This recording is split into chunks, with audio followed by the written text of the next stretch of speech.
அனைவருக்கும் வணக்கம். நம்ம திருவண்ணாமலையில இருக்கிற அண்ணாமலையார் கோயில்ல இருந்து திருவண்ணாமலைய கிரிவலம் சுத்தி வரதுக்கு வந்து பாத்தீங்கன்னா பஸ் விட்டுருக்காங்க.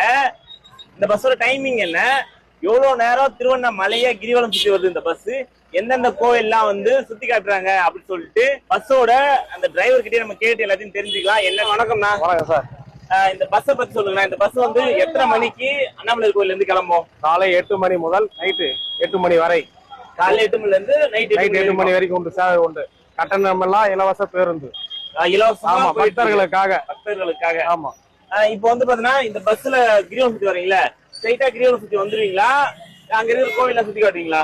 ஒரு 3 லிங்கத்துல நின்று ஒரு 5 நிமிஷம் சார் டைம் கொடுத்து பார்த்துட்டு திருப்பி அவங்கள சேஃப்டியா வண்டியில ஏற்றி உட்கார வச்சு எட்டுன்னு வந்து திருப்பி ராஜகோபுரம் தானே விட்டுருவோம்.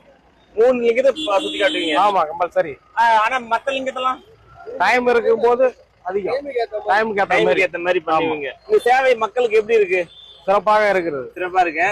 ஏசி வண்டி, வெயில் காலத்துல ஜனங்க அவசரப்படாம இருக்கிறதுக்கு நல்லா ஜில்லுன்னு வருவாங்க. ஃபேமிலியோட வந்து என்ஜாய் பண்ணலாம். கிரிவலம் அனைவரும் பயன்படுத்தலாம். இந்த பஸ் வந்து பாத்தீங்கன்னா எந்த ஒரு ஃபீஸும் கிடையாது, ஃப்ரீ பஸ்.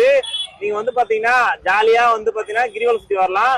ஒரு 3 லிங்கத்தான வந்து பாத்தீங்கன்னா 5 நிமிஷம் வந்து நிறுத்துறாங்களாம். காலையில 8 மணில இருந்து இரவு 8 மணி வரைக்கும் இந்த சேவை இருக்கு. இது வந்து பாத்தீங்கன்னா ரொம்ப பயனுள்ள ஒரு சேவை. ஏன்னு வந்து பாத்தீங்கன்னா நீங்க குழந்தைகளோட வரீங்க, வயசானவங்களோட வரீங்க அப்படின்னா இந்த பஸ்ல ஃப்ரீயா நீங்க கிரிவலம் சுத்தி வரலாம். இது ரொம்ப ஹெல்ப்ஃபுல்லா இருக்கு.